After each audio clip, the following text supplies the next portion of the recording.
Hola a todos, ¿cómo están? Bienvenidos a su podcast Lecturas Lado B. Yo soy Fego Vázquez y vamos a empezar la lectura de este libro de Ted Dekker. Es el libro negro de la serie Círculo. Este libro negro lleva por título El nacimiento del mal. Pues voy a dar una explicación rápida de por qué este podcast. Yo vengo de un podcast titulado Lectura en Voz Alta, donde estamos leyendo un libro de Miguel Martínez, pero con todo esto del coronavirus y todo ese rollo de que tenemos que estar pues en aislamiento, pues me dijo Mario, mi amigo Mario, ¿por qué no lees la serie Círculo? Y yo le decía, es que es muy pesado estar editando el otro podcast y todavía tener que grabar otro podcast, editar y todo ese rollo, no creo que me diera la vida para tanto. Entonces él me dio la idea y me dijo simplemente léemelo así como va y eso es lo que vamos a hacer. Ese es el asunto de este podcast. Va un podcast grabado con un celular, no estoy ocupando computadora, no voy a ocupar un micrófono especial, simplemente mi celular, sin edición y sin nada, ¿ok? Van a escuchar errores, van a escuchar entonaciones que no son correctas, puntuaciones que no son las correctas y entonces me estaré regresando a releer y cositas así. Bien, eres bienvenido obviamente, siempre todos los que llegan a este podcast van a ser bienvenidos, pero no es necesario que se queden, porque este es una lectura un poquito más personal debido a que, repito, es específicamente para Mario, mi amigo Mario. Sin embargo, si te gusta el libro, pues continúa, solo te repito, no es una lectura profesional. De hecho, nada de lo que hago es profesional, pero muchísimo menos este. Este va, repito otra vez, sin edición. No está grabado en cabina, mucho menos con micrófonos, la gran cosa, simplemente es mi celular. Así que si quieres quedarte, bienvenido. Si quieres retirarte, bueno, espero que escuches lectura en voz alta. El podcast, pues el podcast clave, por decirlo de alguna manera. Y si no te gusta de por sí las lecturas que hago, bueno, pues bye, no pasa nada, ¿ok? Pues acomódate si decidiste quedarte, acomódate bien los audífonos, ve por un cafecito, ve por una bebida, ponte cómodo, que es lo importante. Y si estás haciendo otra cosa, como haciendo tu casa, porque tienes que estar en tu casa encerrado, hoy es miércoles 25 de marzo, todos debemos estar en casita. Pues ya saben por qué, no hace falta que lo repita. De todas formas, si estás escuchando este podcast a destiempo, que bendito Dios ya haya pasado todo de la pandemia, que ya todos estemos bien, que todos estemos completos, con familias completas, bueno, pues que te sirva como recordatorio de lo que un día pasó y de lo que esperemos que nunca más vuelva a pasar.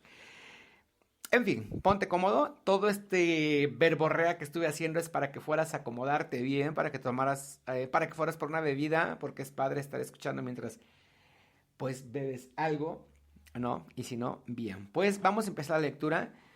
Empezamos con el resumen. Repito, este es el libro negro de la serie Círculo de Ted Dekker. Son 4 libros, este es el primero. Bien, dice así, resumen. Nada es como parece cuando se estrellan los sueños y la realidad. Huyendo de sus agresores por callejones abandonados, Thomas Hunter apenas escapa yéndose al techo de un edificio. Luego, una bala silenciosa de la noche roza su cabeza y su mundo se vuelve negro.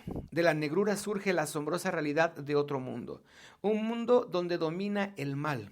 Un mundo en el que Thomas Hunter se enamora de una mujer hermosa, pero luego se acuerda del sueño en el que lo perseguían por un callejón mientras extiende su mano para tocar la sangre en su cabeza. ¿Dónde termina el sueño y comienza la realidad?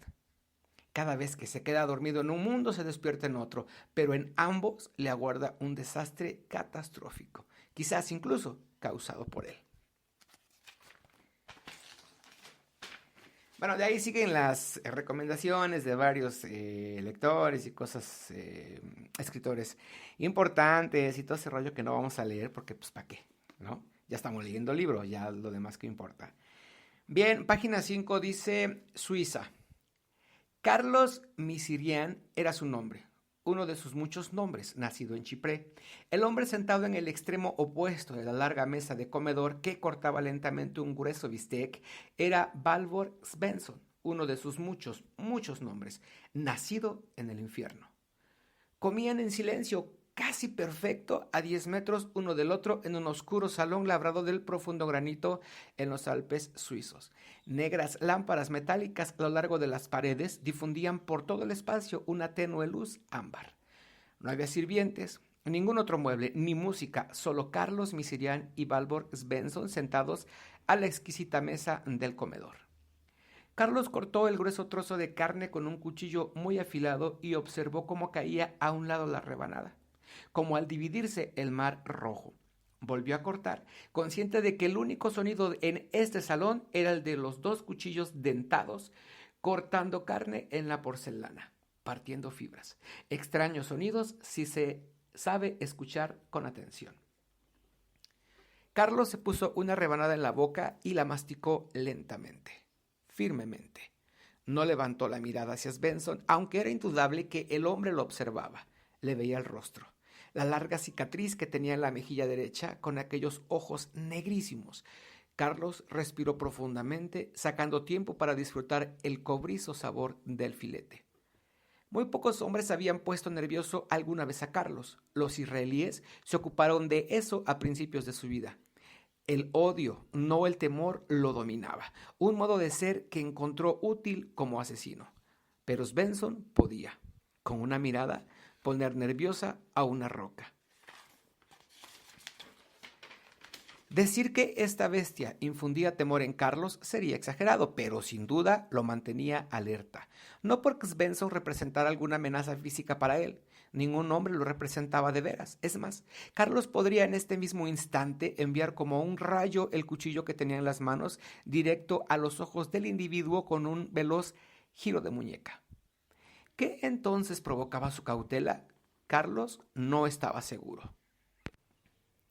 Por supuesto, el hombre en realidad no era una bestia del infierno, era un empresario de origen suizo que poseía la mitad de los bancos en Suiza y la mitad de las compañías farmacéuticas fuera de Estados Unidos. Cierto, él había pasado más de la mitad de su vida aquí, debajo de los Alpes suizos, acechando como un animal enjaulado, pero era tan humano como cualquier otro individuo que anduviera en dos piernas. Además, al menos para Carlos, muy vulnerable. Carlos acompañó la carne con un sorbo de vino chardonnay y dejó que su mirada se posara en Svensson por primera vez desde que se sentaran a comer. El hombre no le hizo caso, como de costumbre. Tenía el rostro feamente marcado y la nariz parecía demasiado grande para la cabeza. No rechoncha y protuberante, sino aguda y angosta. El cabello, igual que los ojos, era negro, teñido. Svensson dejó su corte a medias, pero no levantó la mirada. Se hizo silencio en el salón. Los dos siguieron sentados en silencio como estatuas. Carlos lo observaba, sin deseos de dejar de mirar. El único factor atenuante en esta relación poco común era el hecho de que Svensson también respetaba a Carlos. De repente, el suizo puso a un lado el cuchillo y el tenedor. Se tocó el bigote y los labios con una servilleta. Se levantó y se dirigió a la puerta. Se movía lentamente, dando cierto cuidado especial a la pierna derecha, arrastrándola. Nunca había ofrecido una explicación por la pierna. Svensson salió del salón sin lanzar una sola mirada en dirección a Carlos. Carlos esperó en silencio un minuto, sabiendo que Svensson tardaría todo ese tiempo en recorrer el salón.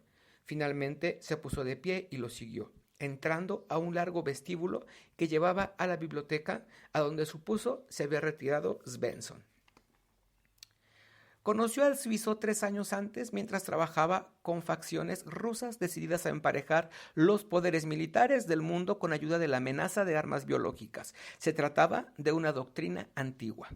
¿Qué importaba que Estados Unidos tuviera 200,000 armas nucleares apuntadas al resto del mundo si sus enemigos tenían las armas biológicas adecuadas? Prácticamente era imposible defenderse en ciudades abiertas de un virus muy infeccioso transmitido por el aire. Un arma para poner de rodillas al mundo. Carlos hizo una pausa ante la puerta de la biblioteca antes de abrirla. Svensson se hallaba ante la pared de vidrio observando el laboratorio blanco, un piso más abajo. Había encendido un cigarrillo y estaba envuelto en una nube de denso humo. Carlos pasó al lado de una pared llena de libros empastados en cuero. Levantó una licorera de whisky, se sirvió un trago y se sentó en un elevado taburete. La amenaza de armas biológicas se podía igualar fácilmente a la de armas nucleares. Estas podrían ser más fáciles de usar y quizá más devastadoras. Podrían. En su tradicional desprecio a cualquier amenaza, la URSS había empleado miles de científicos para desarrollar armas biológicas, incluso después de haber firmado en 1972 la Convención de Armamento Biológico y Tóxico. todo, desde luego, con supuestos propósitos de defensa. Tantos Benson como Carlos conocían íntimamente los éxitos y los fracasos de la antigua investigación soviética. En el análisis final, los supuestos supermicrófonos ocultos que habían desarrollado no eran tan super ni siquiera de cerca. Eran demasiado imprecisos, imprevisibles y muy fáciles de neutralizar. El objetivo de Svensson era sencillo: desarrollar un virus muy violento y estable que se pudiera transmitir por el aire, con un periodo de incubación de 3 a 6 semanas y que reaccionara de inmediato a un antivirus que solo él controlara. No se trataba de matar poblaciones enteras de seres humanos, sino infectar regiones enteras de la Tierra en unas pocas semanas y luego controlar el único tratamiento. Así era como Svensson planeaba ejercer inimaginable poder sin la ayuda de un solo soldado. Así era como Carlos Misirian planeaba borrar del mapa a Israel sin hacer un solo disparo, suponiendo, por supuesto, que se pudiera desarrollar y tener protegido ese tipo de virus. Pero todos los científicos estaban conscientes que solo era cuestión de tiempo. Svensson miró el laboratorio abajo. El suizo usaba el cabello partido por la mitad, de tal manera que a cada lado le caían negros mechones. Metido en su chaqueta negra parecía un murciélago. Era un hombre unido a un tenebroso código religioso que requería largos viajes en lo más profundo de la noche. Carlos era sin duda su propio Dios, cubierto con una capa negra y nutrido con amargura, y a veces cuestionaba su propia lealtad a Svensson. Al individuo lo motivaba una insaciable sed de poder, e igual ocurría con los hombres para los que trabajaba. Esto era lo que lo sustentaba. Esta era su droga. A Carlos no le importaba entender las profundidades de las locuras de esa gente. Lo único que sabía era que se trataba de la clase de individuos que conseguían lo que deseaban, y en el proceso él también iba a lograr lo que anhelaba: la restauración del Islam. Tomó un sorbo de whisky. Se podría pensar que uno solo de los miles de científicos que trabajaban en el sector biotecnológico defensivo, se toparía alguna vez con algo significativo después de todos estos años. Ellos tenían más de 300 informantes pagados en cada compañía farmacéutica importante. Carlos había entrevistado de forma muy persuasiva a 57 científicos del antiguo programa de armas biológicas soviéticas, y al final, nada. Al menos nada de lo que buscaban. El teléfono sobre el enorme escritorio negro de sándalo sonó ruidosamente a la derecha de ellos. Ninguno de los dos hizo un movimiento hacia el teléfono. Dejó de sonar. «Te necesitamos en Bangkok», informó Svensson. Su voz sonó como el ruido sordo de un motor moviéndose con un cilindro lleno de arena. «¿Bangkok?» «Sí, Bangkok. Farmacéutica Rayson». «¿La vacuna Rayson?», preguntó Carlos. Ellos habían estado siguiendo el desarrollo de la vacuna por más de un año con la ayuda de un informante en los laboratorios Rayson. Carlos siempre había pensado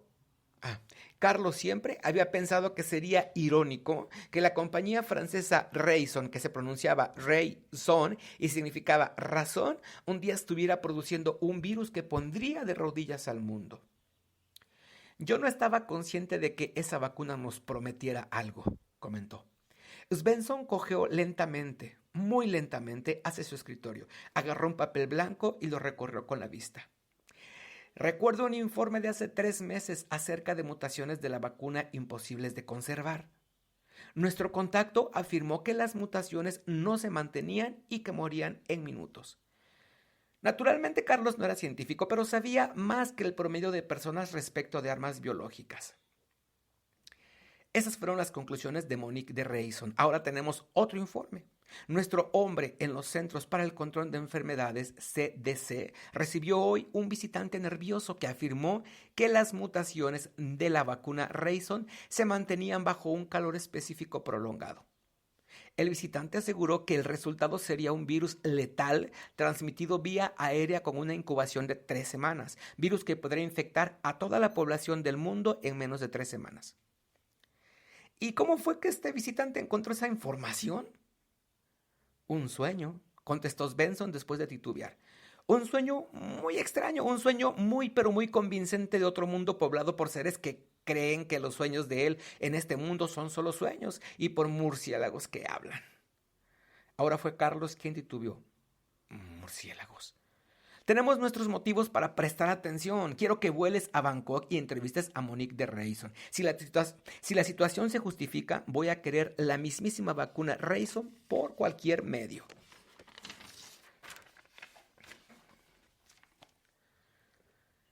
¿Estamos ahora recurriendo a místicos? Svensson tenía bien cubiertos a los CDC con 4 en la nómina, si Carlos recordaba correctamente. Hasta los reportes que parecían más inofensivos sobre enfermedades infecciosas eran encaminados rápidamente a las oficinas centrales en Atlanta. Era indudable que a Svensson le interesaba todo informe de cualquier nuevo brote y de los planes para tratarlo. ¿Pero un sueño? Totalmente fuera de carácter para el estoico suizo de tenebroso corazón. Esto solo insinuaba su única verosimilitud. Svensson lo miró con ojos sombríos. Como dije, tenemos otras razones para creer que este hombre podría saber cosas que no tiene por qué saber, sin importar cómo obtuvo esa información. ¿Cómo qué cosas? Eso no está a tu alcance. Basta decir que no hay forma de que Thomas Hunter pudiera haber sabido que la vacuna Rayson estaba sujeta a mutaciones que no se conservaban. Carlos frunció el ceño. Una coincidencia. No estoy dispuesto a correr ese riesgo. El destino del mundo recae sobre un virus difícil de localizar y de su cura. Tal vez acabamos de encontrar ese virus. No estoy seguro de que Monique de Rayson quiera conceder una entrevista. Entonces oblígala. ¿Y qué hay con Hunter? Te enterarás por cualquier medio que sea necesario de todo lo que Thomas Hunter sabe y luego lo matarás. Pues hasta aquí es primera entrega, no es primer capítulo, apenas estamos como pues es que no está tal como introducción. Pasamos solamente un resumen que es pequeñito y luego entramos a el bloque Suiza y a continuación va el primer capítulo. Gracias por haberme escuchado, yo soy Fego Vázquez, esto es Lectura, ¿cómo se llama este podcast? Es que lo acabo de crear. Lecturas Lado B. Gracias, pues repito, si te está gustando el libro, continúa, si no puedes irte sin problema, pero si te gustó, te pido un favor, dale like, dependiendo de donde me estés escuchando. Diferentes plataformas van a transmitir este podcast o lo van a subir o lo van a tener en su directorio. Entonces, si lo has encontrado por casualidad y te gustó, dale like, suscríbete o compártelo dependiendo lo que la plataforma tenga disponible para este tipo de situaciones. Pues gracias, nos escuchamos o me escuchan. Hasta la próxima.